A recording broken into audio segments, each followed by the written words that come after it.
A while ago, I met with Reverend Danielle, and she asked me, "How did you learn to notice the water you're swimming in?" I wasn't exactly sure what she was meaning by that at first. Then she explained that I seemed to be awake in the world. I told her the story of how I started meeting monthly with a spiritual director, and she helped me to pay deeper attention to my life, and I started to see things beyond me. I started seeing how I was berating myself for not living a normal life, like my peers around me. I was not working a 9 to 5, and by my late 20s, I was not married and did not own a house or even a car. I felt left behind and immature because my life did not mirror those around me.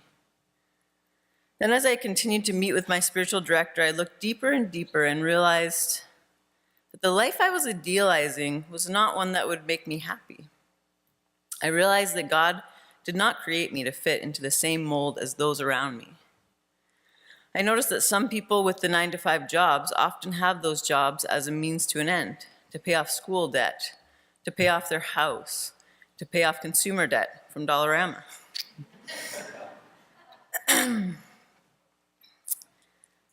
While these people were fortunate to own their home and have nice things, I saw how they may actually feel stuck in an endless cycle of existing and were not always living their lives to the fullest.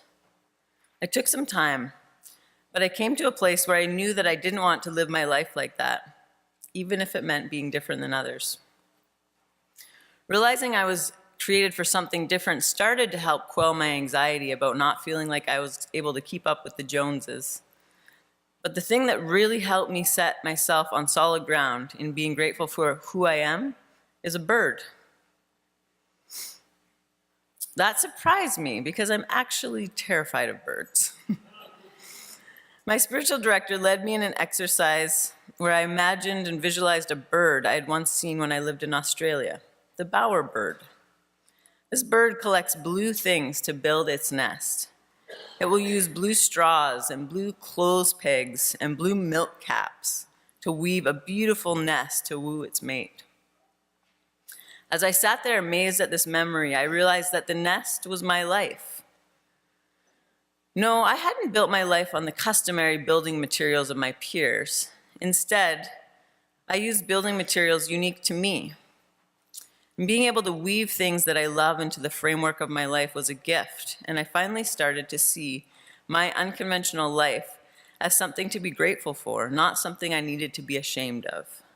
I stopped being embarrassed that my life didn't look like those around me. This image of the nest also propelled me to actually make a nest for myself. I always thought I had to wait till I had a husband before I could make a cool house. Well, it's a good thing I didn't wait for that husband to come along because, spoiler alert, I married a woman. As I stopped looking at my limitations and started looking at my resources, I realized I am rich with opportunity. My dad is a house builder, my uncle is a cabinet maker, and I had some savings put aside I could put into making my dream house. I didn't want to get sucked into the vicious cycle I mentioned earlier, though, the cycle I had discovered I was not made for. So I looked for a way to make a simple house that would not stretch me beyond my means. The tiny house movement caught my eye, and I decided to go for it. At first, my dad did not want to help me with building a tiny house because he believed that that would be me playing small, and he wanted me to have a full life. One day, he and I went and visited a friend's tiny house, and he looked around and realized, this is a real house. He began to see my vision and realized I wouldn't have to live in lack by building my very own tiny house. He was sold. In the summer of 2014, we built a really livable tiny house that has it all. It took lots of planning, lots of patience, and a community of people, but we did it. It has a full-size galley kitchen with apartment-sized appliances. It has its own composting toilet and a hot water heater that gives great showers. The living room is centered around a beautiful fireplace that heats the home and makes it such a relaxing environment. I adorned this house with my own art. I added handcrafted pieces as a backsplash in the kitchen. I created a big mosaic tree out of mirrors on the wall in the living room, which also doubles as the guest bedroom. I created a wood sculpture on the wall to add some visual interest.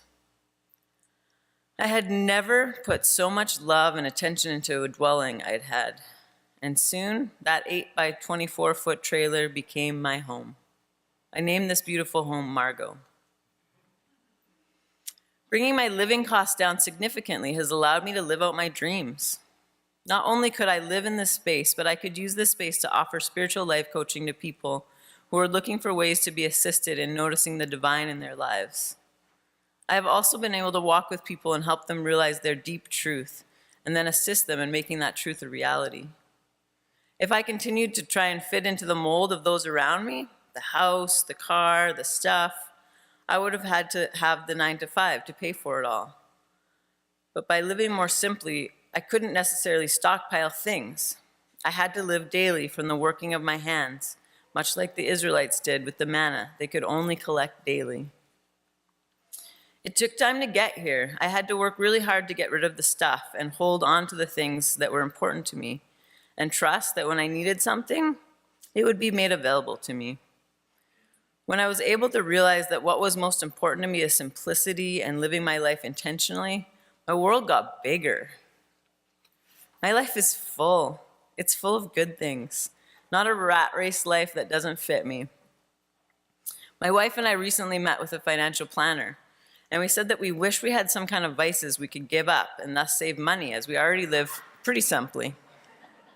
Then, once our planner went over our spending, it became very apparent that the thing we can give up is eating out. We waste so much money with that. And by being more mindful and asking ourselves if we're working towards or against our goals, more of our dreams will be able to come true. So what about you?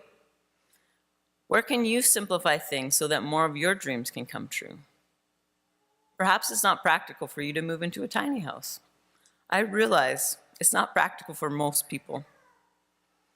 Are there things in your life that are using up your time, or your energy, your resources, and are not contributing to your happiness, your calling, or your goals? Are there things in your life that can be scaled back or cut out completely that will allow you to live your life more simply, with intention, or more fully? Is it time to sell the stuff that clutters your home and holds you back in life?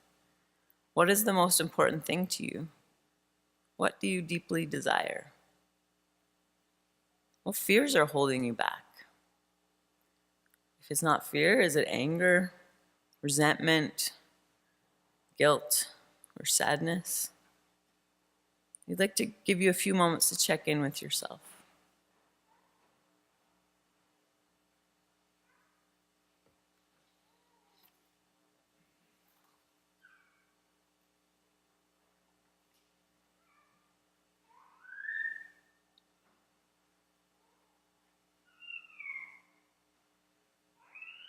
I've come to realize that the life I was made for, the life I feel called to, does not look like how other people live, and that's okay. This has been a spiritual practice for me, a spiritual practice of waking up. We must be gentle with ourselves as we journey to discover who we are and the life we are made for. It takes time. It takes care and compassion and learning to let go of what we think others expect our life to look like. Getting to the point of living a more simple life takes time, but if we give it the time and energy, we might be surprised at how things turn out. Are you willing to trust the process and start the journey? There's one last slide that I have at the end that shows we have to give up the life that we planned in order to have the life that's waiting for us. May it be so.